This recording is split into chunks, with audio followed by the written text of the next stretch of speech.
President of the United States is out west. What the hell's going on with this thing?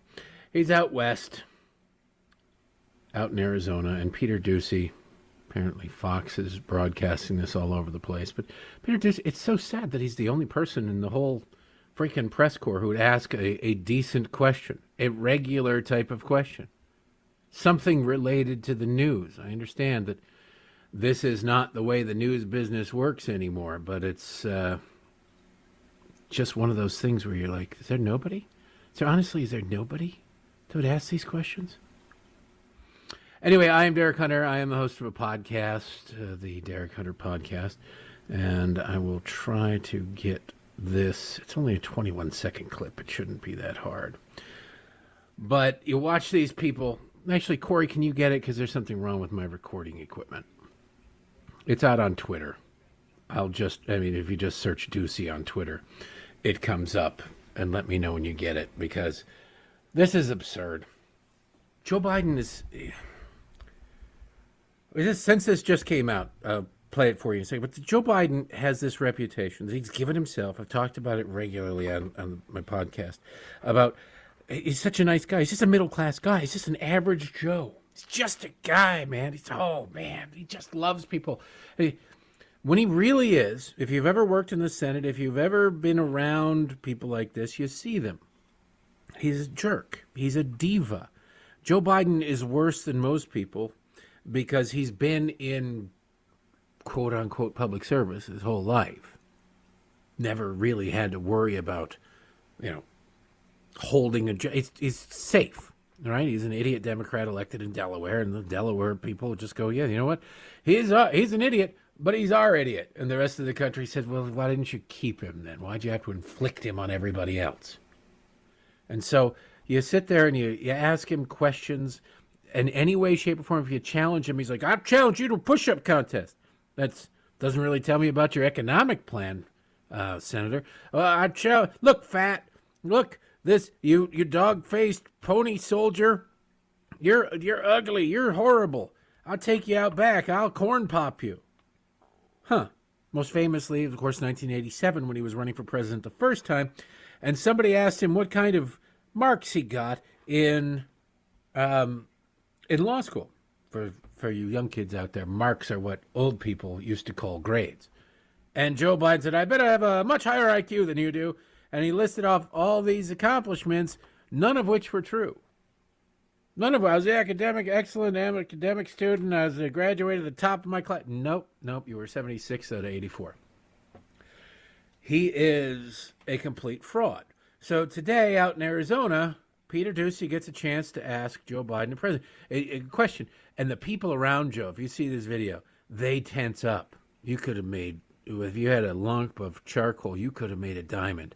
And the staffers around Joe Biden there, the second Peter Doocy walked up and asked him a question. Now, this should not come as a surprise to anybody that somebody, particularly Doocy, would ask a question related to the news of the last month, as Joe has dutifully done everything he could to run away from anybody with a press pass, just on the off chance that they'd ask him about this.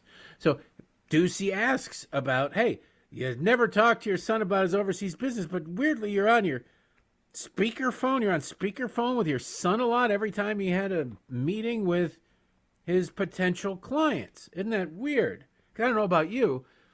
When I talk to family members, I always take family members' phone calls in the middle of business meetings. And I only do it on speakerphone because everybody needs to know what my wife needs me to pick up in the grocery store on the way home. It just wouldn't be a complete business meeting were it not for me finding out which kid smacked which other kid. It's how adults in the real world function. Of course it's sketchy. Of course it's shitty. Of course they're lying.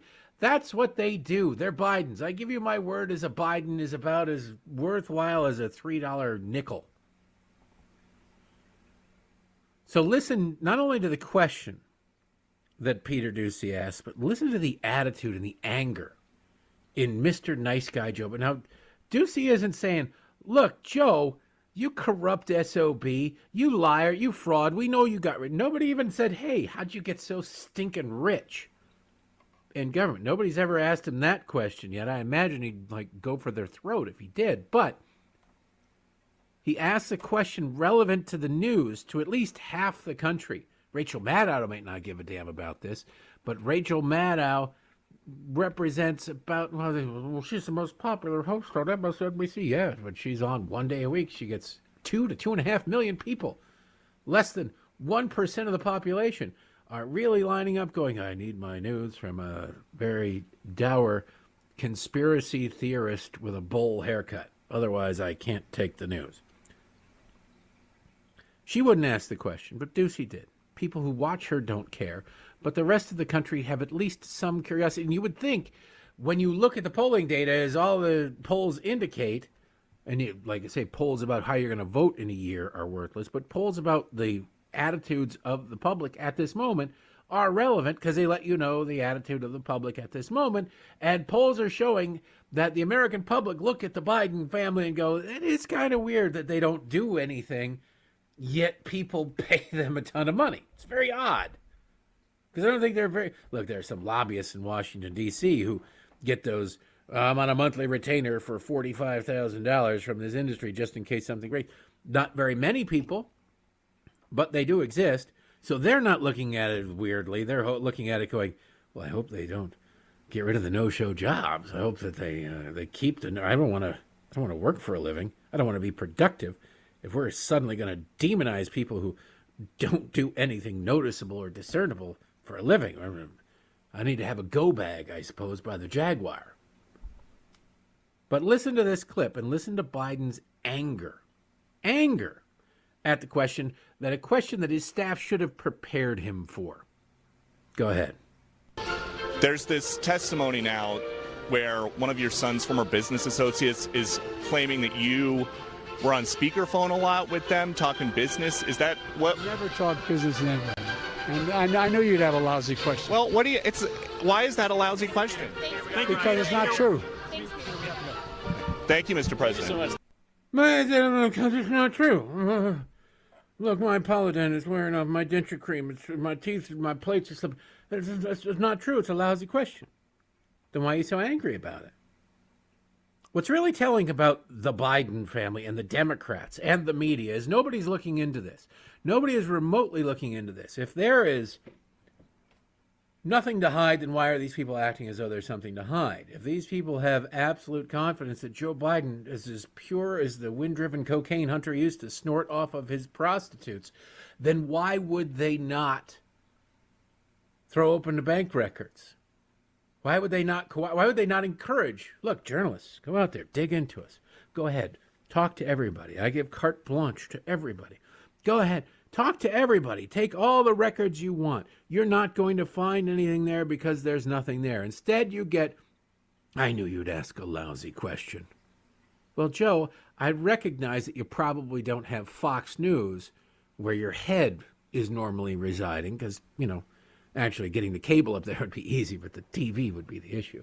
So you might not be aware of this, but you do have a bunch of highly paid staff who are supposed to be paying attention to what the hell's going on in the news and have you prepared for eventualities such as this one. You can't challenge Peter Doocy to a push-up contest because he'd mop the floor with you. You can't say you would want to step around the back of the barn and we'll fight because, again, he'd mop the floor with you. And you probably also don't know where you are, so there's that going for you. But some staffer probably should have said, hey, you know what really has been going on a lot lately? Remember Devon Archer, the guy you wrote this nice love letter to and met with a whole bunch of times and had dinner with and was in business with your son? He's saying that you lied when you said repeatedly that you never talked to anybody about your business, about their business. Which, by the way, purposeful ignorance is not an excuse for corruption. I told him never. I was Sergeant Schultz. Tell me nothing. I want to know nothing. Okay, so then when they do talk to you about things related to their business, trying to influence you, you have no idea. You've ordered them to keep you in the dark. That doesn't make you innocent. That makes you guilty. It really does. Look, I want to hear your thoughts and things, but just don't tell me if it's related to your business. Oh, all right. Good. Where are you going to get the $20,000 a month you're going to charge Hunter for renting one of your estates in Delaware? I don't know where he got it. I don't know anything about it. Is that money laundering? Because, you didn't have a mortgage. So, why were you charging your son so much in rent? Fair market or something. Shut up, bigot. This is the President of the United States. I never talked. He's still sticking with the lie. We have evidence. We have people under oath swearing they talked to Joe Biden about the business. They have evidence of a letter that he wrote as vice president and signed with a nice personalized note. Thanks for hanging out with my degenerate son, or something like that, and going into business with him. There you go, right there. We have emails. We have text messages. We have phone records. We have him showing up to dinners. You don't call up your son and say, hey, what are you doing for dinner tonight? We both live in the same city. What are you doing for dinner tonight? Oh, I'd love to have dinner with you, Dad, but I can't. I'm having dinner at Cafe Milano with some Eastern European toughs that I'm hoping to bilk out of almost $1 million a year. Oh, all right. Well, I love Cafe Milano. I'll just swing by. You won't even know I'm there. That's not how president and vice president meetings happen. It really doesn't happen with the president, but it's the same thing as an active vice president. There is an advance team that checks out the restaurant. Now, maybe they don't give everybody a colonoscopy. If they're in a private room, which they were, they would not necessarily bother with the front of the restaurant because the vice president would enter through a back entrance somewhere. And most likely the people in the restaurant, unless they were astute observers of people in suits and earpieces, wouldn't notice that there was somebody there under Secret Service protection, because there would be at least one or two people in the main dining room just sitting there just in case somebody sketchy was there, something went down. But the people in the room with the vice president, you don't get to just be in the room with the vice president, whether you're with their kid or not. Especially if you're a foreigner. They want to know who they are. They want to make sure they're not carrying weapons. The people in the kitchen through which the president or vice president would have to walk if they went in the back entrance, they too would get a thorough wanding. And they too would be given a heads up. Hey, stay away from this area. He's coming through in 2 minutes. Everybody stay back. That's how it works. I know we're used to the spin. We're used to the show. In the Obama administration, they did a whole bunch of this stuff where Barack would hop into the presidential limo and head off to Arlington to pick up Five Guys for the staff at the White House. Oh, let's get burgers for everybody. And there he is ordering Five Guys. Like, yeah, I'll take however many burgers and orders of fries. And they're all like, oh, this is wonderful. That was, to steal an old Dennis Miller joke, that was as choreographed as the Oswald prison transfer. The Secret Service had been there all day. They made sure the food wasn't messed with. It was planned out long in advance. The people in there, you don't get to just hang out and take selfies with the President of the United States because he showed up. That's not how reality works. They're not going to let somebody who may well have a weapon on them just kind of willy-nilly hang with the president because he wanted a hamburger. That's not how it works. But people saw that and thought, oh, that's cool. So when you hear he went to Cafe Milano for dinner, he didn't just pop by. It was planned. The vice president doesn't just decide, hey, you know what? I'm feeling a bit peckish. Let's go to a restaurant. Phone calls have to be made. Arrangements have to be made. What if they couldn't accommodate him? So spare me this crap of, I never talked business with my son. Never? You never talk business with your son, ever. Then why'd you get rich off of it? How'd you get rich off of it? How did you get rich? That'd be the next question if Peter Doocy were allowed a follow-up question rather than the crotchety old man going, because it's not true. Of course, this will be a moment enshrined forever over at MSNBC and CNN. The president once again denied the conspiracy theories. And that's the extent of it. Well, the president denied it. Donald Trump denies things. That's never enough for them. It's never enough for them. Any Republican denies things. That's never enough for them. But suddenly a Democrat denies something for which there is a growing mountain of evidence, and they all become blackjack dealers in Vegas at shift change. Oh, the president has denied it? All right. They clap their hands together, put it up, nothing up my sleeve, and they slowly back away from the table and wish everybody good luck. And that's it. They just go away. Never again to broach the subject, because they understand that the key to their professional success, if they is to believe the left-wing spin or at least not question it.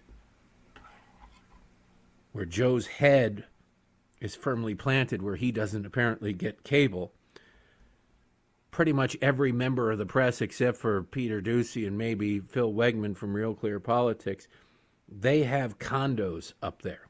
They live up there. You really want an in-depth report on what Joe Biden had for dinner yesterday? New York Times, Washington Post, White House correspondents are the place to get that information firsthand. Welcome back to the Vince Coglianese Show. I am Derek Hunter, sitting in for a vacationing Vince Coglianese. Check out the Derek Hunter podcast for complete lack of sympathy for all things left-wing. I mean that with, the most sincere contempt. Since we're talking about how horrible a president Joe Biden is and how they're trying to polish the turd that is his economic record, I found this rather amusing. Do you know who Billy Porter is? You probably don't know who Billy Porter is unless you watched any award show. I don't know that Billy Porter's ever won an award, but for some reason he gets like all the attention.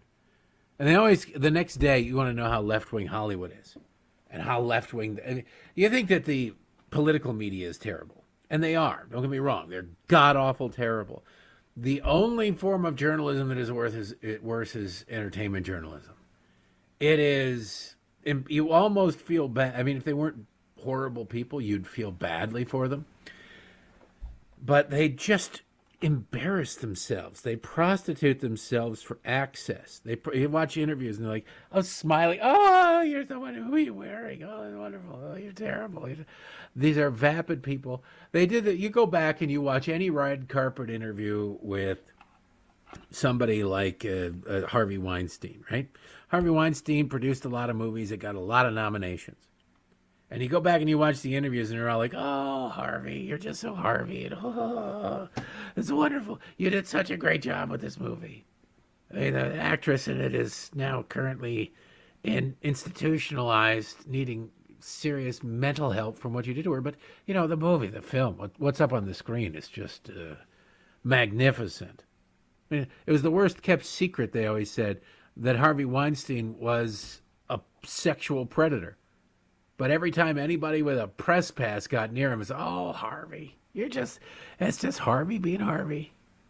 I couldn't help but notice you getting out of the limo and shoving what appeared to be like a 12-year-old girl in the trunk of your limo. That's just Harvey being Harvey. Well, there's a lot of people now in Hollywood who get a similar treatment, not for the same reasons. It is they get favorable treatment if you come out. If you just recently came out or transitioned, boy, howdy, they go crazy. And if you're a man who wears a dress on the red carpet, forget about it. They're going to give you the keys to the city, because that's how they roll. That's what Billy Porter is. Billy Porter is a gay man who wears ball gowns to award shows. It's unclear why Billy Porter isn't, given a seat at the award show. It seems like, people nominated should get them, but he goes to more award. I mean, maybe most people just go, I don't want to go, and they've got Billy Porter there as a glorified seat filler. But you'd be hard pressed to really recognize Billy Porter's work unless you watched, the only thing they list in this story. What is it? It's the FX series Pose, which is about trans people in fashion or something like that. I forget what it was. They made a big stink out of it when it got canceled. But it's so historic. Yeah, but nobody watched it. Is it a business or is this not a business? But, Pose was so wildly, wildly, wildly historic. Well, Billy Porter, the darling of the left-wing Hollywood press, is having some difficulty paying his bills because of the strike out there in Hollywood. Now, that probably won't elicit tears from you, but I do just want to make you aware of it. This story from the Hill newspaper. Actor Billy Porter claimed over the weekend that due to the SAG-AFTRA strike, he has to sell his house. In an interview with the Evening Standard published Sunday, Porter told the news outlet that he has to refinance his values due to the strike, adding that he was scheduled to work on several film and TV projects next month. Quote, yeah, because we're on strike, and I don't even know when we're going to go back to work, Porter told the British outlet the Evening Standard. The life of an artist, until you make FU money, which I haven't made yet, is still check to check, end quote. He's got to sell his house. Now, the Hollywood strike has been going on for what? A month? 6 weeks, maybe? And Billy Porter has to sell his house? Now, don't cry for him, Argentina. The internet exists. And so I looked it up. Just put in Billy Porter net worth, and you get a whole bunch of pictures of him in capes and gowns and everything, and then it says, oh, Billy Porter net worth, total value of his fortune. So Billy Porter is known to many as a remarkable talent in the spheres of acting, singing, and fashion. Not really sure. I don't know him as any of those things, but whatever. Stands tall in Hollywood with an impressive list of achievements. Apparently, balancing a checkbook or living within his means is not one of them. But what's the figure behind Billy Porter's success? As of 2023, his net worth is an estimated $5 million. This figure has been built over years of dedication in various creative fields, including acting, music, and his unique clothing line. Now, if he designs clothing anywhere close to what he wears to award shows, I don't think there's a whole lot of income coming. I mean, maybe he charges a fortune for that. I don't know. But generally, you're not making up in volume and quantity what you're foregoing in each individual sale. It would be the other one. But you have $5 million. He's known for roles in Kinky Boots, Miss Saigon, and the TV series Pose. His social advocacy is a vocal supporter of the LGBTQ plus rights and Black Lives Matter, and an investor in cannabis. Was he using $1,000 bills to roll up his joints and smoking them? I don't know.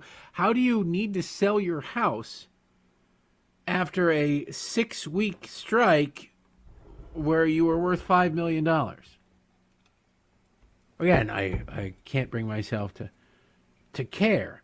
I just find it amusing. I guess I care in a different way. It's Schadenfreude, the same way I sort of cared about the women's soccer team.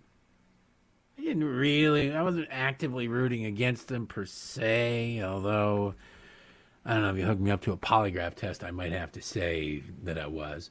But I didn't cry when Megan Rapinoe missed. How do you miss the net? How do you miss the net on a penalty kick?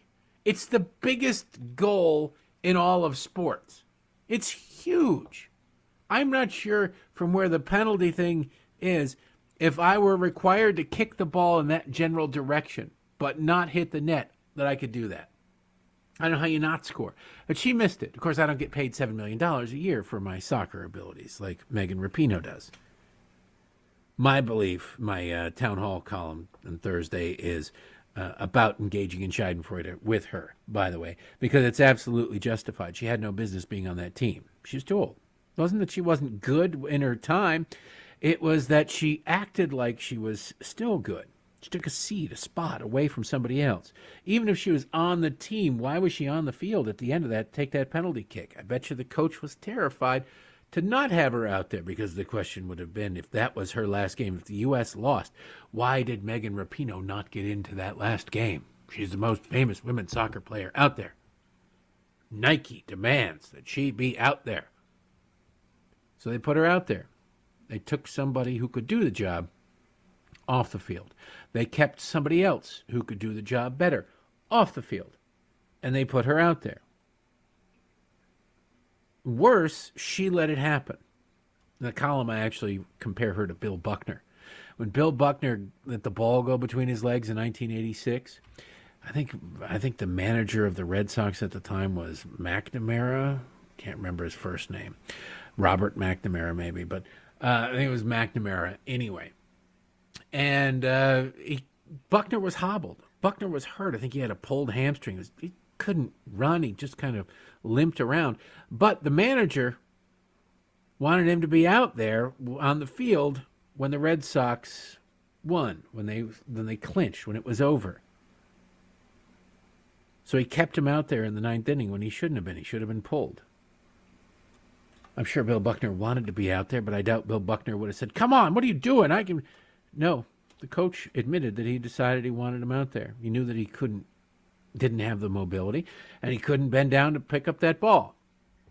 Which, by the way, the game had already been tied. They'd already lost. You can't be all that mad at Bill Buckner, although you can be. You got to be mad at the pitching and the coaching decisions of the team. But that's beside the point.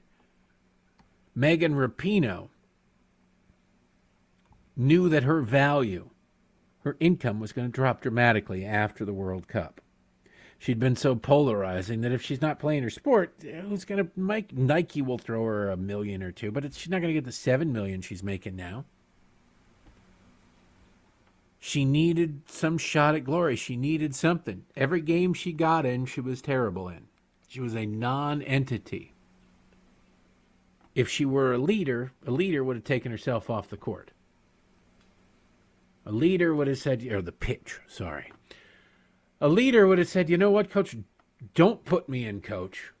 Don't put somebody who's 41 in there to run around, or however old she is, with scraggly prison-looking tattoos that are random and terrible and stupid on your arms. Put in somebody who's like 23 years old, who can run fast, who has the hunger, the desire for the game, the desire to win for the team, rather than the desire to make sure that you get at least one more calendar year of sponsorships." She went out there and she tanked it. She makes that goal, it's pretty much game over, I think. America would still be playing. Anyway, since we're talking about her, I want to play you this clip of somebody called Katie Lennon. This was at a public hearing up in New Hampshire, where they are debating another trans bill, basically a don't cut the genitals off of children bill. Katie Lennon is a girl who, at one point in her pubescence, declared herself to be a boy because of other problems. And then went further down the rabbit hole. I don't want to steal too much of the thunder from Katie Lennon. Her story is wildly important and horribly tragic simultaneously, because there was not an adult there that stopped it. There was no concerned adult to come in and stop it. The parents, I assume, were terrified of, you can either have a live son or a dead daughter sort of mentality that these leftist groomers push on everybody. They desperately want people to be terrified. They need people to be terrified. It's the only way their policies will get anywhere, is if you're scared. You're either going to come after you, or you're going to cause some sort of horrible thing to befall someone you care about. But listen to Katie Lennon tell her story. And this is why these laws have to be enacted everywhere, and why it is that it really demonstrates the evil that Democrats have become a tool of. Cut 4, go ahead. And I live in Lowell, but I work, worship, and do business in Nashua. And so I'm an active community member of the 603, and I'm here in support of SB 272 today. So like many children and teens today, I identified myself as transgender for years. And when I started to feel confused and ashamed about my developing body, I asked everyone in my life to call me by a new name and use male pronouns to refer to me. So in other words, I went through a social transition from female to male. Everyone in my life immediately affirmed my new identity, either out of full support for it or just to stay neutral and not cause any issues. But the constant affirmation, both active and passive, solidified me in my transgender identity. No one meant to lock me into an identity that would later leave me broken, ashamed, and more confused than before. They were really all just being nice. But the social transition eventually wasn't enough, and I soon felt I needed to take testosterone. And when that wasn't enough, I had a double mastectomy. And when that still wasn't enough, I had a total hysterectomy, including the removal of my uterus, cervix, fallopian tubes, and both ovaries. There's no point of contentment during a gender transition. We get fleeting moments of euphoria, but ultimately one step leads straight into the next. And I thought that in the end I could really become a man, but all I became was a mutilated and abused version of my old self. Social transition is a big deal, and we're lying when we say that any of this is reversible. This is a big decision with lifelong consequences, and New Hampshire doesn't even require that parents be involved. If the roles of mother and father don't include authority over the emotional, social, and physical future of their children, the roles no longer mean anything. Like me, transgender identifying youth have a high risk for depression. The Trevor Project, which is an LGBT advocacy group, reports that 45% of LGBT teens have seriously considered attempting suicide in the past year. More than half of that number is transgender identifying youth. Teachers and school administrators are mandated reporters, and if a child is suspected to be 4 times more likely to attempt suicide than the other students his age, his parents have a right to know, and SB 272 will ensure that parents are notified if their children are identifying with a high-risk community, and will allow the parents to decide the next best step for their child. Please vote in support of SB 272. It's a horrible story. It's a tragic story. It's becoming all too common.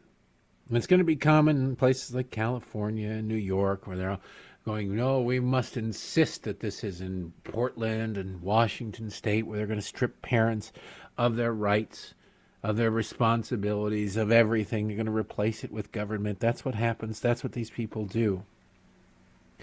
But these very same people who pat themselves on the back to the point that they need Tommy John surgery, they've been patting themselves on the back so hard about how progressive they are, they ignore every single person like Katie Lennon, not even allowed to study it. Can't know how many people have this experience. We don't know what the success rate or suicide rate is. They don't want to know the data. They don't want you to know the data, which really kind of lets you know everything you need to, doesn't it? 5, go ahead.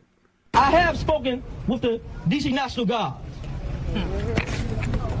And while I have to have more conversations with the chief of police, which I have today, and the mayor and my colleagues, we have a long way to get there. We just know that police alone is not getting it done. You can't do your job. You're admitting you can't do your job. You're incapable of it because of incompetence or unwillingness, whatever it is. So you're calling on an outsider to come in and do it. Maybe you should just, I don't know, resign. You get somebody in there who can do the job. Just a thought. Crazy idea. I'm Derek Hunter. I'll be back here with you tomorrow as Vince vacations. Thank you for listening. Please subscribe to the Derek Hunter Show podcast. Everywhere fine podcasts are sold. I'll see you tomorrow.